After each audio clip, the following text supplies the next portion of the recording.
মান ইয়াকরা বাবাল জান্নাতি ফাওকাতিআ। আমি সেই নবী। সাহাবাগণ বলে কোন নবী?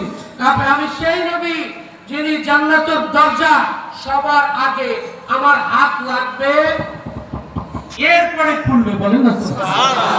আমার আগে কেউ যাবে না। বলেন না সুবহানাল্লাহ। আমি যাব, আমার উম্মত যাবে, আমার উলামা কেরাম যাবে, এরপরে অন্যান্য নবীরা যাবে। বলেন না সুবহানাল্লাহ। আমি মানে বললাম না, আল্লাহর নবী বলছেন ইন্নাল জান্নাতা হুররিমাত আলাল আমবিয়া ওয়া ইন্নাহা লামুহাররামাতুন হাত্তা আদখুলাহা। জান্নাতের দারওয়ান এসপি সাহেব, দারওয়ান বলা যাবে না, উনি এসপি সাহেব, উনি রেদওয়ান ভিতর দিয়ে পিটায় আদমের সাথে। ওনাদের আখলাক খুব নরম। ইফতাহিল বাব, ভিতর থেকে বলে মান ফিল বাব আদম নবিয়ুল্লাহ। আমি আদম নবী বলছি, খুলেন। ভিতর থেকে কোনো রিপ্লাই দেয় না। খলিলুল্লাহ আসছে, আপনি আসেন। ইফতাহিল বাব, দরজা খুলেন। ভিতর থেকে বলে কে ভাই? আমি। তুমি জানো না ইত্তাখাযাল্লাহু ইব্রাহিমা খলিলা, আমি একজন গ্রেট প্রফেট খলিলুল্লাহ বলছি। দরজা খুলো। ভিতর থেকে কোনো রিপ্লাই দেয় না। মুসা আলাইহিস সালাম এসে ধাম ধাম পিটায়, কোন কোন তাদের কোন। ভিতর থেকে এত রাগ দেখেন কা? আমরা নবী হইয়া বাইরে বসে থাকুন নাকি? ওইটুকু রুমে বসেন, জলদি দরজা খুলো। ভিতর থেকে কয় ইন্নাল জান্নাতা হুররিমাত আলাল আমবিয়া, এই জান্নাত হারাম সবার জন্য। নবীরা আগে আগে বুঝছি আমাদের জন্য খুলবে না। না খুলবো না, তবে কখন খুলবা? মুহাম্মদ আরবি যখন আসবে, হাত লাগবে, দরজা খুলে যাবে। বলেন সুবহানাল্লাহ। সেই নবীর উম্মত খুশি না বেজার? খুশি। পাক নবীর এত মর্যাদা দিয়েছে রব্বে কারীম, পুরা দিন রাত 24 ঘন্টা উম্মতের মায়া। আলী বলে জি, আলী এদিকে আসো। খাইবরের যুদ্ধে রাতের বেলা বলে এই আগামীকালকে আমি লাওয়াতিয়ান্নার রায়াতা গাদান রাজুলান ইউহিব্বুল্লাহ ওয়া রাসূলুহু, আমি কালকে সকালে ঝান্ডাটা দিয়ে দিব। খাইবরের যুদ্ধের ঝান্ডা সিপাহ সালার নিযুক্ত করব, যাকে আল্লাহ আল্লাহ রাসূল ভালোবাসে। সারা রাত সাহাবায়ে কেরাম খালি দোয়া করে যে আল্লাহ আল্লাহ আল্লাহ আমারে দাও না, আমারে দাও না, আমার কপালে এটা দাও না। আল্লাহ এবং রাসূলের সার্টিফিকেট আছে। এখন সকালবেলা সাহাবায়ে কেরামের গ্যাদারিং এ গায় না আলী আলী আলী পিছনে। বলেন না সুবহানাল্লাহ। তুমি এখানে কেন আসো? সাহাবাতে নয়ুন, অর্থাৎ আমার চোখ উঠছে। কোনো সমস্যা নাই, তোমার চোখ উঠছে, চশমা নাই। এমনি এমনি এমনি এমনি তাকায় তাকায় আল্লাহ নবীর সামনে আসছে। আল্লাহ নবী কিচ্ছু করে নাই, লাল মুবারক শুধু এরকম লাগায়া এ আলী এদিকে আসো। চোখের মধ্যে আস্তে করে ফামাসাহা, আস্তে করে এরকম ডলা দিচ্ছে, তাকাও তো। সাথে সাথে ফরফুরিয়া আলী বলে হযরত আমার চোখে কোনো অসুখই নেই। আগে ছিল, আগেও ছিল, ভুলেই গেছে। বলেন না সুবহানাল্লাহ। নবীর বরকত, এত বরকতের হাত, এত বরকতওয়ালা নবী। সুবহানাল্লাহ। আমি আপনাদেরকে কিভাবে বুঝাবো যে নবীওয়ালার হাতে এত বরকত? বলেন না সুবহানাল্লাহ। এই নবীর তরিকার জারি কত বরকত। এজন্য নবীওয়ালাদের সাথে চলে, নবীর সুন্নাতওয়ালাদের সাথে চলে, নবীর সুন্নাতের তরিকায় চলবো তো ইনশাআল্লাহ। ইনশাআল্লাহ। আল্লাহ নবী যখন বললো তখন তো ভালো হয়ে গেল। তো আলীকে বলে শোনো, তোমাকে আমি এই ঝান্ডা দিলাম, তবে এর আগে একটা ওসিয়ত করে যাই। সারা দুনিয়ার উলামায়ে কেরাম, সারা বিশ্ববাসী শুনে রাখো, লা ইয়াদিয়া বিকাল্লাহ রাজুলান খায়রুল লাকা মিন হুমুরিন নিআম। আলী, তুমি মনে রাখবা হেদায়েতটা অনেক বড় জিনিস। If even one person comes to the right path through your effort, you will get more valuable, more precious reward than red camel. বলে তুমি যদি একটা মানুষকে হেদায়েতে আনতে পারো তোমার উসিলায়, একটা মানুষ সত্য কথা বলে, একটা মানুষ ফজরের নামাজ জামাতে পড়ে, একটা মানুষের আকীদা সহিহ হয়, একটা মানুষ শুধু আল্লাহর কাছে চায়, একটা মানুষ মাজার পূজা বাদ দেয়, একটা মানুষ যদি ঈমানের উপরে চলে, আকীদাটা দুরুস্ত করে, তাহলে তোমার দুনিয়াতে আর কিছু লাগবে না। একটা লাল উটের দাম বর্তমানে 6 কোটি টাকা আছে। ওই লাল উটের দাম যত, একটা মানুষ কালেমা পড়লে তার চেয়ে আরো বেশি পায়। সুবহানাল্লাহ। হেদায়েতের এত দাম, কালেমার দাম কত? কালেমার দাম আল্লাহ পাক আমাদের অন্তরে দিয়েছে লা ইলাহা, বলেন লা ইলাহা ইল্লাল্লাহ মুহাম্মাদুর রাসূলুল্লাহ। এই কালেমার এত দাম, হযরত কত দাম তোমরা জানো না? কত দাম? হযরত বলেন না আপনি যত বলেন আপনার মুখে শুনতে আমাদের ভালো লাগে। সাহাবায়ে কেরাম রাদিয়াল্লাহু আলাইহিম আজমাইন আল্লাহর নবী এত সুন্দর করে বুঝাইতো, আল্লাহু আকবার, তাকায় থাকতো সবাই।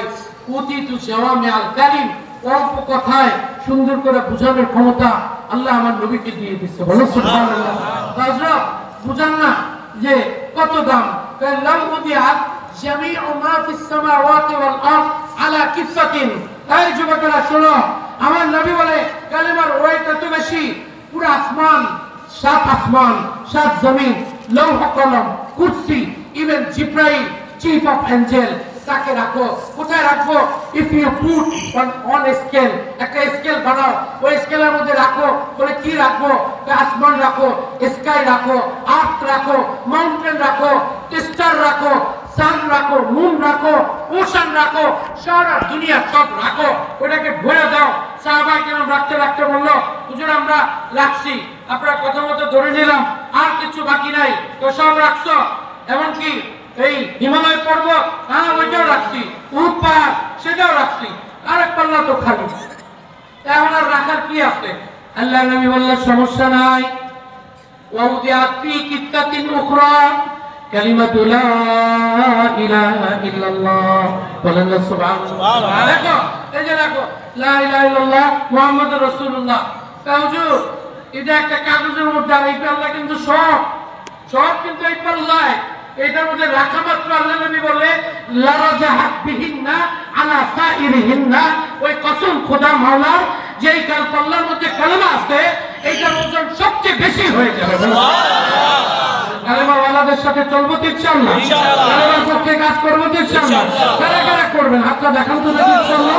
নারায়ে তাকবীর, নারায়ে তাকবীর। আল্লাহ কবুল করুন, বলেন আমিন। হেদায়েতের মালিক কে? আল্লাহ। আমার এক পরিচিত, আপনার নাম বললে চিনবেন, উত্তরাতি, এই কি যেন উত্তরা এয়ারপোর্টের উল্টা দিকের জায়গাটার নাম কি? আরেকটা নাম আছে না, কাওড়া। আচ্ছা, ওই ভাই অনেক ভালো মানুষ ছিল, আমার সাথে সম্পর্ক।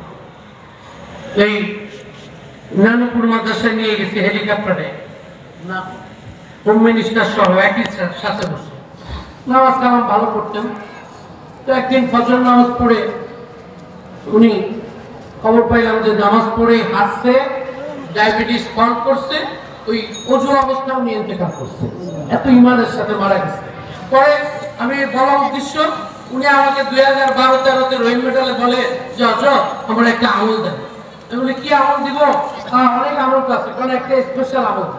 পরে আমি ওনাকে বললাম, বাবা হুজুর বলছে যে আরো ওলামায়ে কেরামের কাছে শুনছি যে নামাজের পরে যদি এই দোয়াটা পড়ে, রব্বানা লা তুযিগ কুলুবানা, বলেন তো রব্বানা লা তুযিগ কুলুবানা হাদাইতানা ওয়া হাব লানা মিন লাদুনকা রাহমা ইন্নাকা আনতাল ওয়াহ্হাব। এই দোয়াটা যদি পড়ে আল্লাহ পাক নিজে গ্যারান্টার হবে আপনাকে ঈমানের সাথে মৃত্যু দিবেন। সুবহানাল্লাহ। তো আমি এই দোয়া পড়ে মাঝে মাঝে রহিম ম্যাডাম যাইতো, নামাজ পড়তো। 18তে একবার দেখা হয়েছে, 20-এ দেখা হয়েছে, আবার আমাকে ওইটা পড়ে তো হুজুর ওই দোয়া পড়ার বন্ধ করি নেই। মাশাআল্লাহ, এখন ভালো। আমি এখন নিজেই দেখলাম আল্লাহ যে নিজে গ্যারান্টার হয় এই দোয়া পড়লে। এর প্রমাণ হচ্ছে ফজরের নামাজ জামাতে পড়ছে, নামাজ পড়ে একটু হাঁটছে, ডায়াবেটিস হয়েছে, অজু অবস্থায় উনি বাসায় উঠবে, উঠার আগে ওনার সেখানে পড়ে গেছে, ইন্তেকাল করছে, কোনো নামাজও কাজা হয় নাই, ঈমানের সাথে অজুর সাথে ইন্তেকাল করছে। এটা প্রমাণ হচ্ছে যে রব্বানা লা তুযিগ কুলুবানা আমাদের উপরে যারা চলে তাদের ঈমানের গ্যারান্টি আল্লাহ পাক দিয়ে দেয়। সুবহানাল্লাহ। যেন আমল করব তো ইনশাআল্লাহ। আমলের দাম বেশি, ওয়াজ শোনার দাম বেশি না ভাইয়া, ওয়াজ শোনার চেয়ে আমলের দাম বেশি। আল্লাহর হাবিব বলে মান সাল্লা 40 ইয়াওমান কুতিবাত লাহু বারাআতান, বারাআতুম মিনান নার, বারাআতুম মিনান নিফাক। যারা আজকে থেকে, আজকে কয় তারিখ? 24। আজকে 24, আগামী মাসে 24, তারপরে 24শে ডিসেম্বর, তার সাথে ধরেন আরো 10, তাহলে হবে 4 জানুয়ারি। আজকের ফজরের নামাজ থেকে 4 জানুয়ারি পর্যন্ত যারা 40 দিন 200 ওয়াক্ত নামাজ জামাতে পড়বে, আল্লাহর নবী বলতেছে আল্লাহ সুবহানাহু ওয়া তাআলা will be given to certificate, বলে আমি তোমাকে 2টা সার্টিফিকেট দিব, যেটা পড়াশোনা করে জীবনে কামাই করতে পারবে না, কিয়ামত পর্যন্ত